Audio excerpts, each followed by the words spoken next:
Baik, kita pergi lagi. Miqat makani bagi haji dan umrah.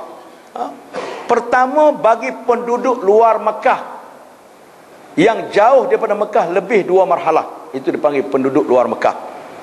Penduduk Mekah dan sekitarnya bermakna sebelum 2 marhalah. Hadiril Masjidil Haram dipanggil dalam Quran. Okey, penduduk luar Mekah, miqatnya adalah pertama diisytiharkan oleh Nabi tempat nama Yalamlam yang kita tunjuk tadi, iaitu sebuah bukit di tepi Laut Merah bagi penduduk Yaman dan yang melaluinya. Siapa lalu ke Yaman, orang mana pun singgah ke Yaman, lalu ke Yaman tu masuk ke Mekah, maka miqatnya Yalamlam. Okey, miqatnya di Yalamlam. Katalah orang pergi umrah, flight dia pergi Sana'a, ke Yaman dulu, baru pergi ke Mekah, maka miqat dia adalah Yalamlam. Zaman dulu orang pergi haji kapal laut dulu, semua lalu Yalamlam. Kalau nenek saya cerita Yalamlam ni memang mahir dia. Yalamlam kita tahu mana pula bersalam-salam kan pada masa itu. Okey. Yang kedua, miqatnya Zulhulaifah tu Bir Ali, jarak lebih kurang 450 km ni ukuran rama. Maka Mekah bagi penduduk Madinah dan negeri-negeri yang melaluinya, termasuk kita Malaysia, penerbangan awal yang masuk Madinah dulu, maka kita berniat ihram di Zulhulaifah, nama tempat tu sebenarnya, tapi sekarang dah tukar, orang kenal dengan nama Bir Ali atau Bi'ru Ali, Telaga Ali. Arab suka sebut Abyar, jamak daripada Bi'ru untuk Abyar Ali, dia kata. Okey, ini miqat Nabi ketika Nabi buat haji.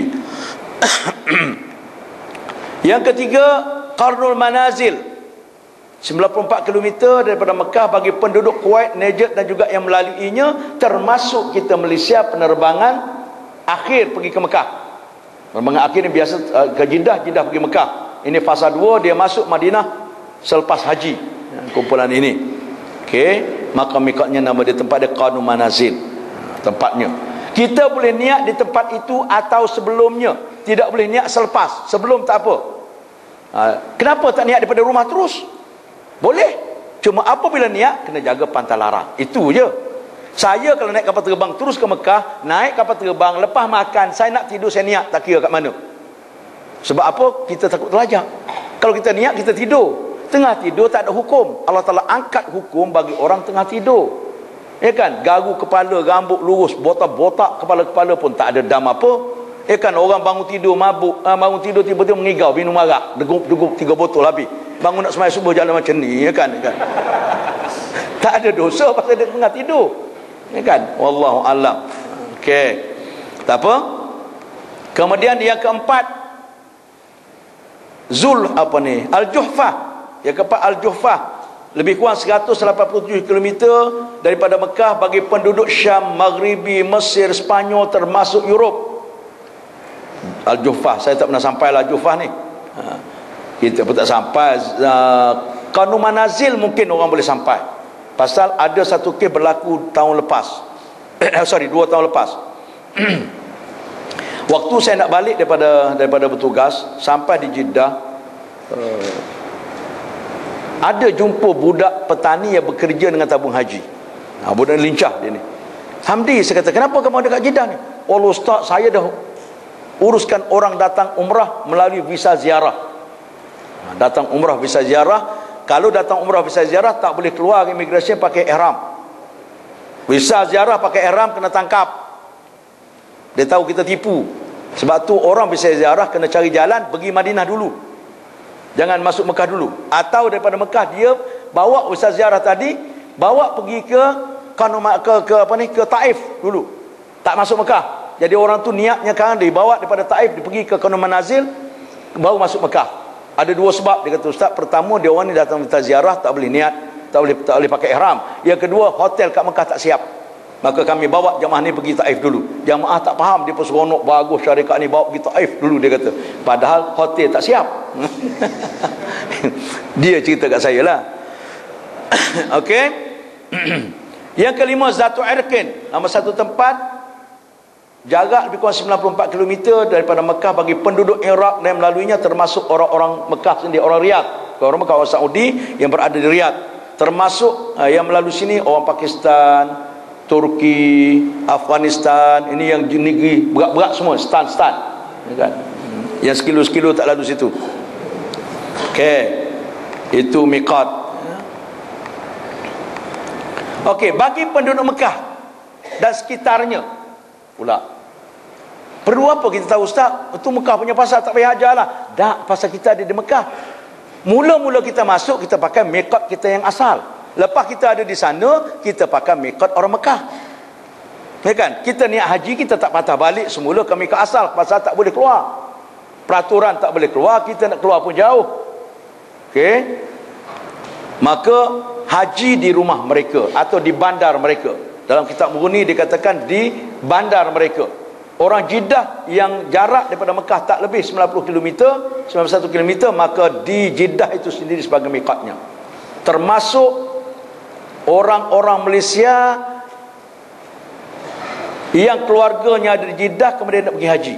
Contoh ni pegawai-pegawai diplomat kita, atau pegawai-pegawai Petronas, pegawai-pegawai bank, nurse, ramai masyarakat Malaysia yang ada di Jeddah. 2 tahun lepas saya diberi peluang oleh pihak Konsulat Jeneral pergi ceramah haji kepada masyarakat Malaysia. Ada lebih kurang 200 orang, termasuk orang isteri para keluarga mereka yang datang daripada Malaysia. Kata suami kerja di Jeddah, nak buat haji tahun ni, sebulan sebelum haji isteri pun pergi duduk di Jeddah. Okey, mana miqatnya ketika itu? Yang isteri miqat dia di Qanun Manazil, yang suami miqatnya di Jeddah pasal mustautin di Jeddah. Isteri dia tidak mustautin di Jeddah, pergi numpang sekejap je. Jadi persoalan isterinya macam mana?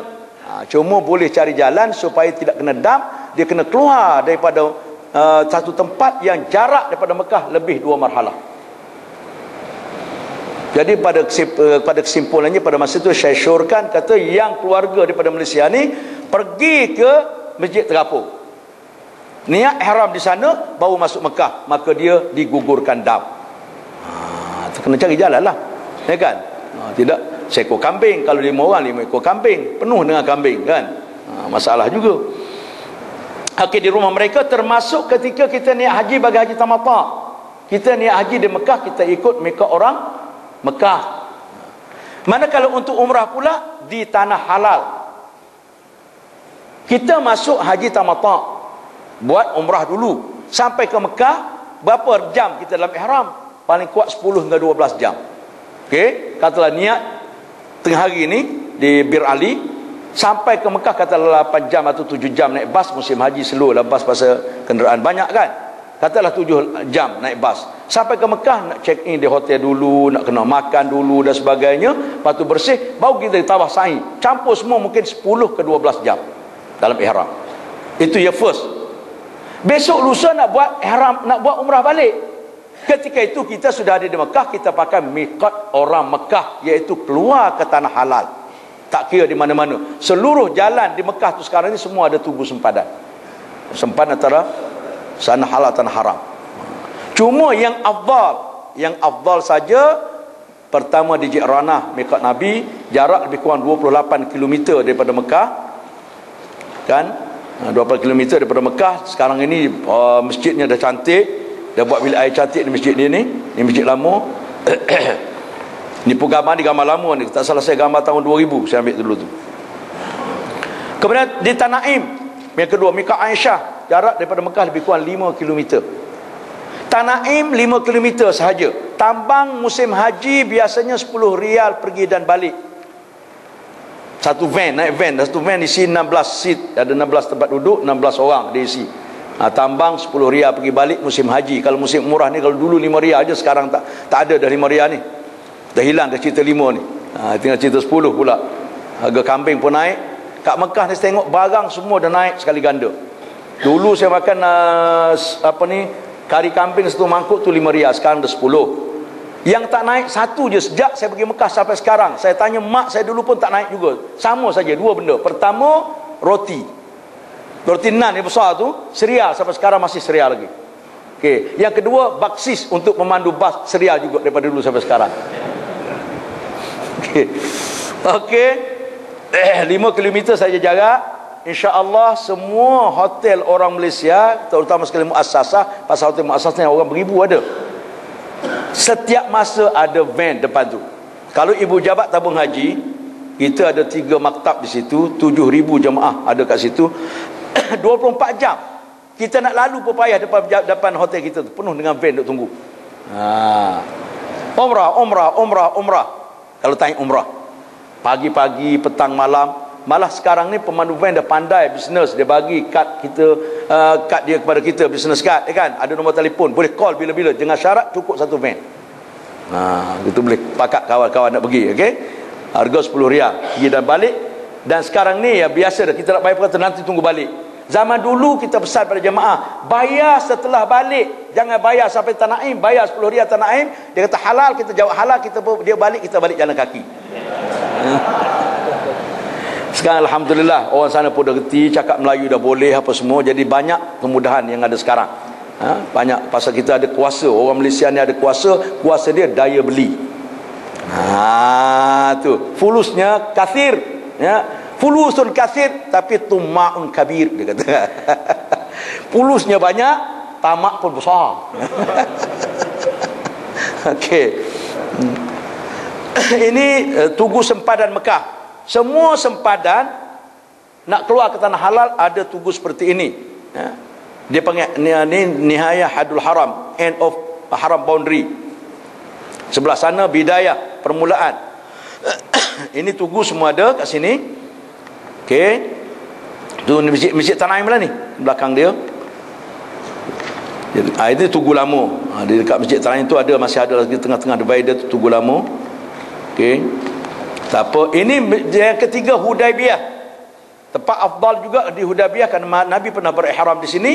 Jarak lebih kurang 29 km daripada Mekah. Hudaibiyah dengan Ji'ranah tambang sama. Kalau dulu RM10 pergi balik. Sekarang rasa musim haji 15 atau 20. Lebih 20 jangan pergi, kena tipu dah tu. Kalau naik van, kalau naik teksi terpulang pada kita lah. Teksi kan. Okey, itu tambang biasa berlaku, ya, insya-Allah. Dan semua jemaah yang pergi awal kita galakkan sebelum wukuf pergi ziarah. Pergi tengok Arafah, tengok Mina, tengok Muzdalifah dan semua, akhir sekali sampai ke Ji'ranah. Biasanya pakej ziarah tu antara 25 ke 30 riyal satu kepala. Ya, dia pergi daripada hotel kita, dia bergerak, dia pergi ke Jabal Sur. Lepas Jabal Sur pergi Arafah, lepas Arafah pergi Muzdalifah, lepas Muzdalifah pergi Mina. Lepas Mina dia pergi ke Ji'ranah. Ambil miqat Ji'ranah, lepas tu balik singgah di Jabal Nur. Jangan singgah, bukan naik bukit dah, tengok bukit je. Nak naik bukit lain cerita lah, kan. Okey, tu biasanya. Kalau ada masa pergi lagi Hudaibiyah. Satu pakej lain juga harga lebih kurang sama, dia pergi Hudaibiyah. Dia pergi ke Museum Al-Haram. Sana ada museum tentang Mekah, tentang Al-Haram lah. Masjid Al-Haram, tiang masjid, tangga masjid lama, frame telaga Zamzam dan sebagainya. Masuk museum, pergi ke miqat di masjid Hudaibiyah ni. Saya pun dah lama tak pergi Hudaibiyah ni sebenarnya. Dah 3 tahun saya tak pergi ke Hudaibiyah ni. Tak tahu, kalau dulu imam di Hudaibiyah ni orang Bangla, boleh cakap Melayu. Boleh cakap Melayu. Dia pun baiklah dia, alhamdulillah. Pasal orang Melayu ni mudah. Kita pun sendiri samalah. Kadang-kadang orang lelaki nak tukar pakaian, dia suruh masuk bilik dia. Masuk tukar pakaian bilik dia, kita bagilah sikit sedekah. Dia boleh cakap Melayu. Dia pernah ajak saya nak pergi tengok tempat Nabi mandi ketika perjanjian Hudaibiyah. Tapi ketika itu kerana saya bawa jemaah 30 orang, yang dia jalan tu tak boleh masuk bas, jadi dia nak bawa saya sahaja. Saya kata tak boleh lah, jemaah nanti kata apa ustaz ni tinggal dia, kan. Jadi saya pun tak jadi pergi. Alhamdulillah. Okey. Lepas niat dia, biasa lepas niat ihram ini kita balik singgah di ladang unta. Minum susu unta. Okey. Orang baru ni jemaah pergi minum susu unta. Tengok tuan-tuan, kontras antara tangan memerah dengan susunya tu. Yang perah tu tangannya hitam, pasal orangnya hitam.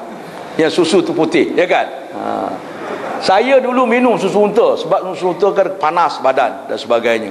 Lepas tu saya tak jadi minum sampai sekarang tu kerana sebab satu je, saya tertengok coli unta. Lepas perah susu unta, dia nak perah susu, dia kena ada stimulan. Disuruh anak unta isap dulu sebelah. Kan ada 4 tetek tu, dia perah ya sini, corong sana isap, baru dia ada stimulan. Lepas isap apa semua, dia tutup dengan coli unta lah, bukan coli orang. Tapi coli tu pun mungkin tak pernah basuh. Saya tengok, ya Allah, lepas sampai sekarang tak boleh minum.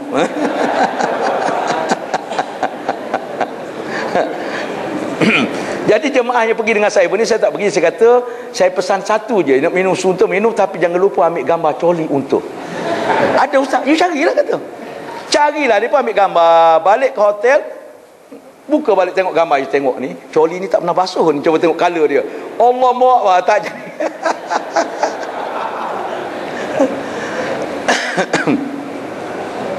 Pasal kita beli kat situ, untuk kat lain kita tak tahu kan. Jadi tak apalah. Bukan haram, bukan apa, cuma kita ni manusia kan.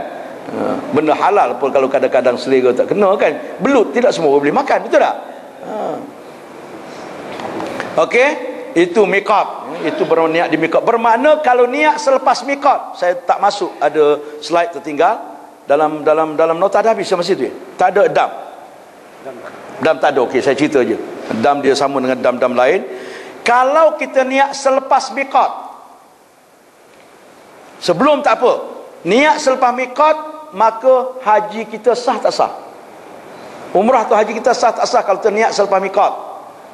Miqat ini salah satu wajib haji atau wajib umrah. Tengok kalau nota-nota lepas tu ada di belakang sebelum kita tayang beberapa minggu lepas, wajibnya iaitu niat ihram di miqat, wajib umrah kan. Bermakna kalau wajib sah tapi bayar dam. Okey, yang saya cerita dam itulah. Betul dah tu. Mana haji kita atau umrah kita sah tapi kena bayar dam. Apa dam dia? Dam dia tertib dam tertib dan takdir nama dia. Wajib kena sembelih seekor kambing atau 1/7 daripada unta atau lembu atau sebangsa dengannya dah. Unta, lembu, apa nama ni, kerbau, bolehlah tu 1/7. Okey, wajib.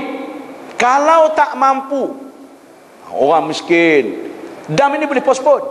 Kalau tak mampu, maka barulah boleh dia berpuasa selama 10 hari. 3 hari semasa mengerjakan haji, 10 hari setelah balik ke kampung. Tak mampu juga nak puasa, tua, orang tua dah tak larat dah, maka barulah boleh dia berfidyah sebanyak 10 cupak menggantikan 10 hari puasa tadi. Kebanyakannya dam kita kambing. Kes berlaku banyak tentang miqat ini. Kalau orang pergi ke Madinah dulu, biasa tak timbul masalah. Okey. Yang biasa banyak masalah datang daripada Malaysia terus ke Mekah.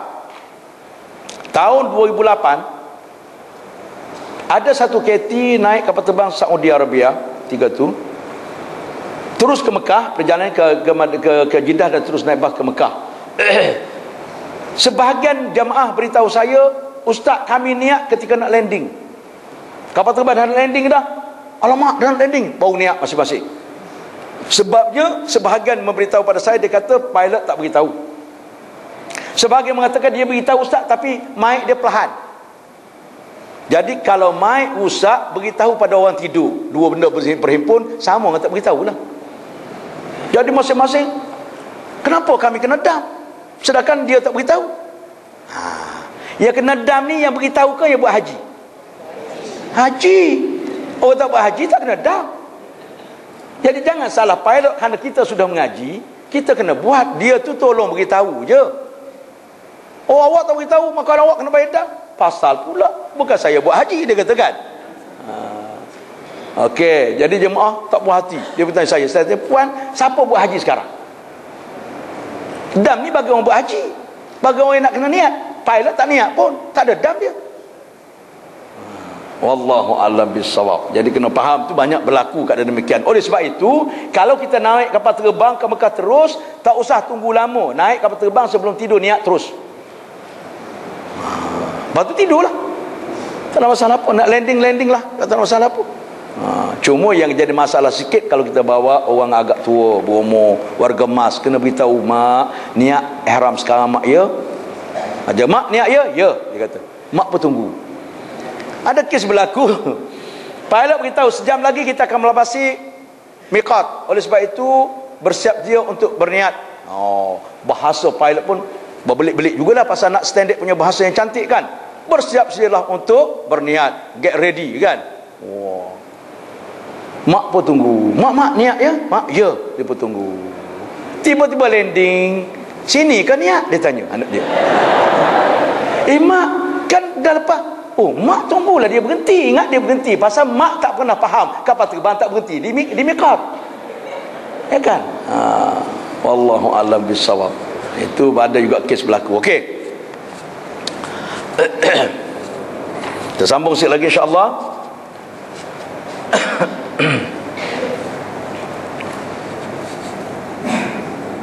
Setelah kita niat ihram di mikot tadi, maka kita terus tertakluk pada larangan semasa dalam ihram. Tertakluk pada larangan semasa dalam ihram. Ada 13 perkara dilarang semasa dalam ihram. Okey? Belakang boleh dengar suara tak? Ada sekali hari dah baru tanya. Okey ya? Luar okey? Jika ada masalah nak tanya, jerit kuat-kuat. Okey. Mukaddimah dulu.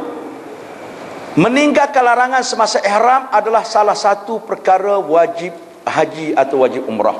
Bermakna kalau tertinggal, terlanggar patah-patah larang ini, hajinya sah tetapi kena dam, kena bayar dam atau kena sembelih dam atau kena laksanakan dam. Dam ada berapa jenis? Ada dam sembelihan, ada dam puasa, ada dam sedekah.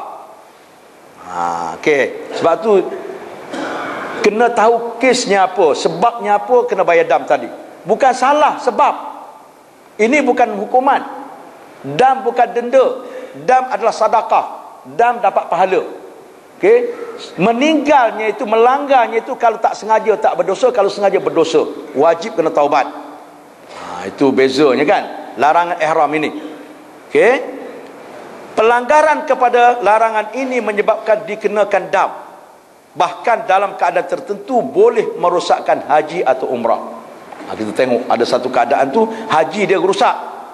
Dia tak panggil batal, dia panggil rusak. Okey, larangan terbagi pada beberapa bahagian. Pertama, larangan tentang pakaian. Yang kedua, larangan tentang tatyib, berwangi-wangian. Yang ketiga, larangan tentang kecantikan. Yang keempat, larangan tentang alam sekitar. Yang kelima, larangan tentang hubungan jantina atau alaqatul jinsiyah, hubungan jenis atau hubungan jantina. Okey, kita ambil pertama dulu tentang pakaian. Pertama, dilarang memakai pakaian bersarung atau berjahit dan bercantum seperti baju, seluar dan lainnya bagi laki-laki sahaja. Orang laki-laki sebab tu kena pakai ihram sebelum niat. Apabila dah niat, tertakluk kepada larangan ini, tak boleh pakai yang bersarung. Bersarung, berjahit. Kalau sarung tak jahit tak apa. Maksudnya kita pakai ihram tu macam pakai sarung juga, tapi kita lipat gitu kan. Berjahit dan bersarung, contoh seperti kain sarung. Setelah disarungkan, kalau tidak disarungkan, diharuskan. Tuan-tuan dalam ihram nak pergi buang air, nak masuk bil air dengan kain ihram, takut kena najis dan sebagainya, jangan amalkan masuk kain ihram dalam tandas kecuali terpaksa. Okay, sebab tu kalau saya pakai ihram, kalau daripada Madinah nak pergi ke Mekah, kita nak berhenti buang air kecil dan sebagainya, saya pakai kain lain di dalam. Kain sarung ni koyak kan, jangan berjahit, jangan bersarung, pakai, baru kita pakai ihram. Atau saya balik kampung, saya beli kain, orang Kelantan buat kain basahan mandi. Tu pakai kat dalam, baru kita pakai kat luar. Sebab kita mungkin nak singgah mana-mana, kalau kita angkat kat ihram tu, kalau terkena najis pun mungkin kain dalam itu mudah nak urus. Okey. Kalau kain sarung tadi kita tidak sarung, walaupun dia bersarung kita lipat saja. Itu diharuskan. Okey. Ini sebab banyak benda berlaku. Pernah satu masa berlaku di atas kapal terbang, seorang pakcik tak pakai ihram. Orang tua ni, adalah orang advice kat dia, kok pakai ihram kat Kelana Jaya lah, senang. Dia kata senang. Mana siapa kata senang Kelana Jaya? Tengah padang, tengah kemah, orang semua tengok keliling kan, terlepas kain tu tak berlari, semua orang lari kan. Yang kemas barang nak pergi haji orang lain. Biasa dah tu. Ya kan? Takkan kita sendiri nak uruskan beg ni susun oleh orang lain. Kalau saya nak pergi haji, nak pergi bertugas, kalau rumah tak pergi, dia nak kemas barang. Sampai ke Mekah, saya pun telefon dia, kat mana barang saya? Cari tak jumpa kan? Jadi mana dia kemaskan beg-beg semua. Sampai ke Kelana Jaya, check in, beg besar masuk, luggage kan, naik kapal terbang nak pergi terus ke Mekah. Orang semua dalam kapal terbang pakai ihram, dia seorang tak pakai ihram. Pakcik dah mula bertitik peluh dah. Sudah aku nak cerita kat siapa, tak tahu kan. Duduk dah hampir ke mikot, dah buat pengumuman dah oleh penerbangan akan melepasi mikot lebih kurang sejam lagi dia penerbangan. Pak cik masih lagi pakai t-shirt, pakai baju biasa. Nasib baik ada seorang jemaah tadi dia yang cerita, dia ambil inisiatif pergi jumpa pak cik tadi. Assalamualaikum, salam pak cik, kenapa pak cik tak pakai ihram? Kain ihram dalam beg besar, masuk berperut kapal terbang. Pasal orang lain uruskan kain ihram tadi, sampai ke Kelana Jaya, check in, tak pakai ihram dia. Okey, tak apa pakcik, pandai orang ni, tak apa pakcik, tak apa pakcik. Pakcik sabar sekejap, dia pergi cari kawan dia, minta kain ihram kamu belah atas, ya kan? Dia pun bagi kain ihram belah atas. Yang dia satu belah atas, dia bagi 2 helai kat pakcik, pergi tukar di bilik air. Yang dia sendiri seorang ambil kain sarung, selimutkan saja, bukan sarung, selimut, sangkut saja. Yang seorang lagi ambil kain selimut kapal terbang, sangkut juga, warna kelabu, berjalu-jalu kan. Kapal terbang punya kalau emas warna agak kebiru-biruan lah, emas kan. Sah tak sah? Sah. Tak putih? Putih hukum dia apa? Sunat sahaja pakai putih, ya kan. Walaupun dalam pasaran tak ada kain ihram dijual warna kelabu, tak ada, semua warna putih dijual. Dr. Basit pernah tegur dalam TV selepas haji tahun lepas, saya tengok dalam TV 9 pada masa tu, dia pergi bertugas dengan syarikat swasta. Dia kata, saya nasihatkan pada syarikat swasta, jangan merosakkan sunnah Nabi. Kain ihram ni putih, jangan taruh cap syarikat tu besar sangat sampai dah tenggelam putih tu, tinggal kelabu lah, kuning lah, biru lah, merah lah, hijau lah, semua keluar ada kan. Buatlah. Tabung haji sendiri pun buat juga, tapi dia tulis petugas tabung haji. Dulu macam selempang, biru tulisan putih besar. Balik haji saya pun buat kain selimut. Nak pergi umrah malu dah nak pakai. Yang petugas haji kan, tak apalah, macam mana. Pasal ada komplain, dia kata petugas haji tak ada, pasal kain ihram tak nampak tulisan.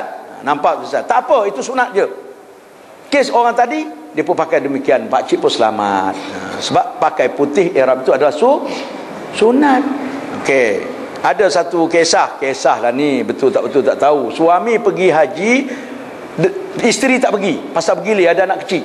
Suami kata, yang tahun ni abang pergi dulu, tahun depan yang abang ayang pergi pula, kita bergilir lah, anak kita kecil-kecil. Okey bang, reda.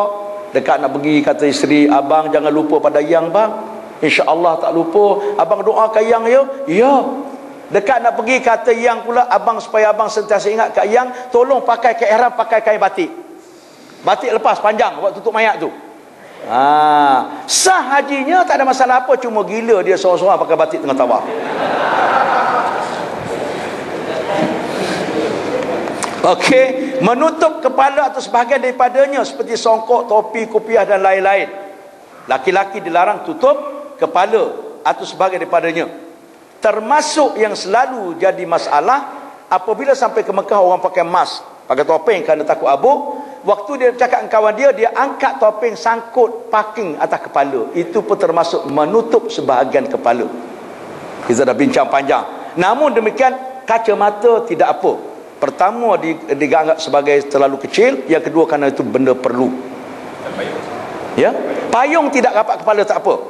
Payung boleh, bawah pokok boleh, bawah bangunan, kecuali Syiah. Sebahagian pendapat Syiah, apabila nak ihram tak boleh masuk bawah bangunan pun. Sebab tu bas dia buka bumbung. Sudah kejumpa musim haji, bas buka bumbung orang dalam ihram tu, laki-laki. Tapi saya tengok satu hari tu, lalu terowong boleh juga. Saya ingat dia berhenti panjat bukit, tunggu bas belah sana kan. Dah, dia masuk juga terowong. Okey, sebahagian saja. Kacamata tak apa, walaupun kacamata hitam, kadang kat sana kalau panas musim sekarang ni silau, orang yang tak tahan sangkut atas kepala tak apa. Itu kita dah bincang. Itu pertama, alat tu diperlukan. Yang kedua, kecil. Okey, tidak seperti emas tu besar. Okey.